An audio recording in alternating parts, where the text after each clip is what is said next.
the Fantasy Source Baseball Podcast. My name is David A. Arnott. I'm here with George Winkler. And today we are talking about the guys who already this spring we are readjusting their values in a fantasy sense. Guys who we are now calling risers and guys that we're calling fallers right now.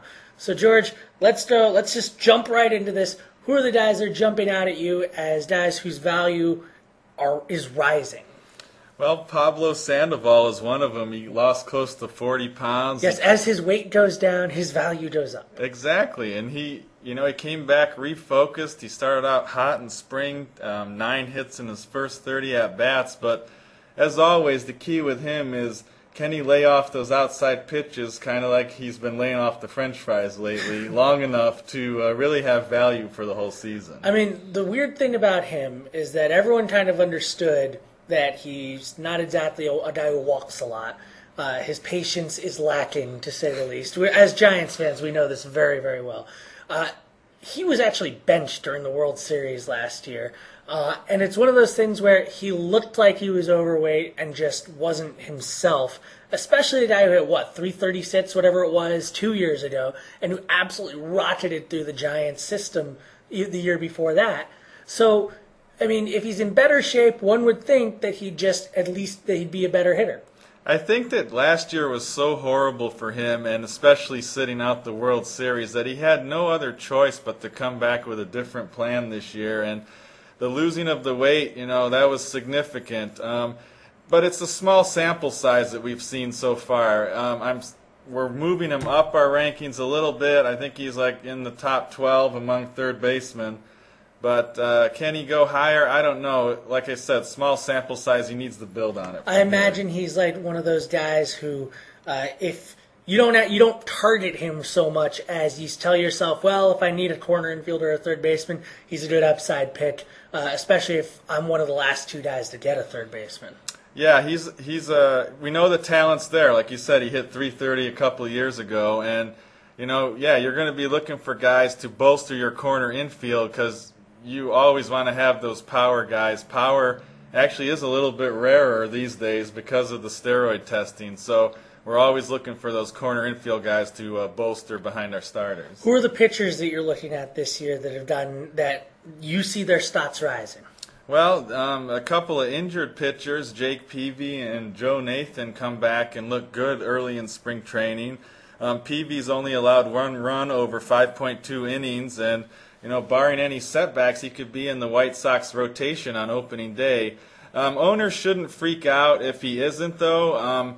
They could be conservative and put him on the DL just to be safe. But, Peavy is a guy who has a lot of strikeouts, a career K-9 of, I think, 8.9. So he's a guy that, people might forget about in the late rounds because he didn't play much last year. On that Peavy news, I think that it might actually be more important to people who are targeting or who kept Chris Sale, hoping that he might be a closer or even be a pretty good starter if you picked him up for free last year. Yeah, because they were thinking about sticking Sale at the end of their rotation if PV wasn't ready. So now, he could go back to the bullpen and fight with Matt Thornton there. But Matt Thornton's a very good pitcher, too, who has never gotten a chance to really keep that closer role. So, it's very interesting in Chicago, to say the least. And with Joe Nathan coming off Tommy John surgery, it's good to see his velocity up around 95 miles per hour, although there was some question whether that radar gun was very accurate. But, he's a middle-tier closer. You can draft him like that, but he could perform. We've seen him perform before like a top-tier closer. I mean, he's in his late 30s now. There was some speculation that he'd retire after last year's injury. If he is even close to where he was 2-3 years ago, I think that would be a steal later on.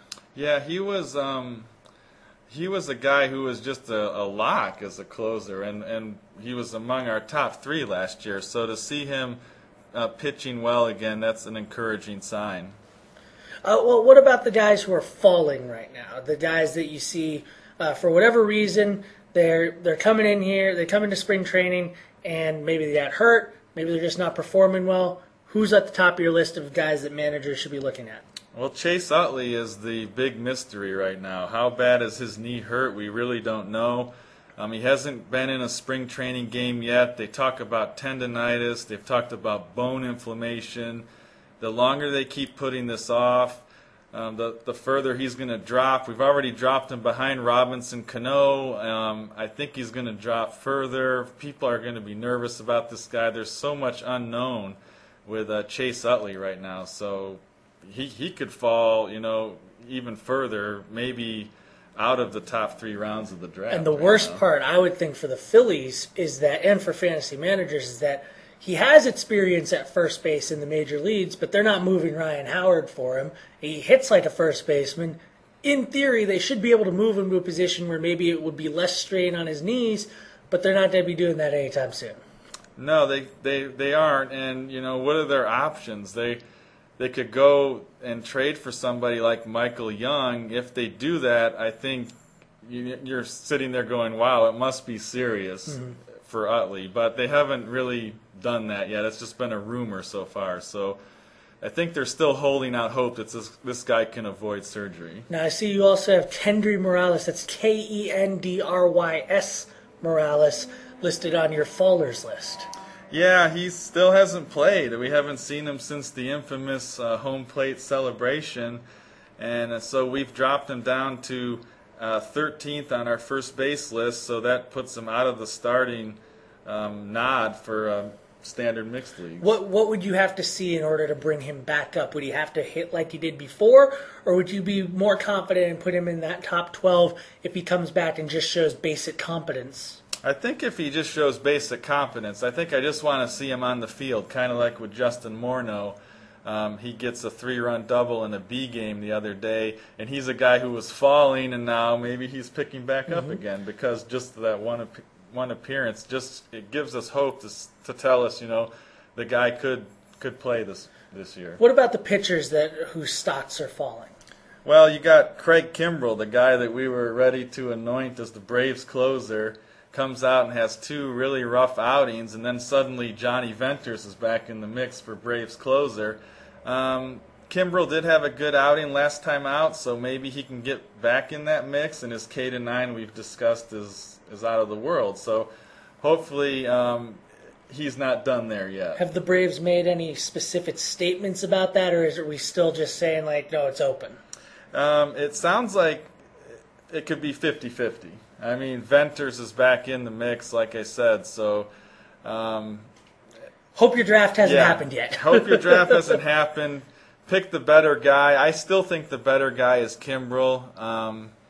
That's based on his K-9 and the fact he's right-handed. I mean, that's usually where people go for the closing position. And wrapping this up, a guy who a lot of people were salivating over drafting, moving from the AL to the NL. He got hurt playing pickup basketball. Yeah, and he knows it's a mistake. He said he couldn't. Zach Greinke, just in case you didn't hear about Yeah, this. Zach Greinke. He just he knows it's a mistake. He made it. He couldn't resist playing basketball in March Madness. How do you crack your ribs in a pickup basketball game? That must have been an intense game. He said he fell down getting a rebound, so I don't know if he fell down on the hard surface or the ball or whatever. So he cracks his ribs, and now, all is lost in Milwaukee. They don't even have a replacement yet. So Greinke has dropped from being a number 1 to a number 2 starter. He's expected to miss at least his first 3 starts, but you're talking about a rib. Yeah, the bone will heal by then, but there's a lot of torquing and pitching. Connective tissue. Yeah. So you're saying you would consider him a number 2 pitcher? You definitely not even considering taking him in the top 2 rounds anymore? Absolutely not. Yeah, we've dropped him down to number 2, and we're expecting him to actually go in round 7 or 8. Okay. Well, I mean that just, to me at least, illustrates the value of missing 2-3 starts at the beginning of the season, because those games count too.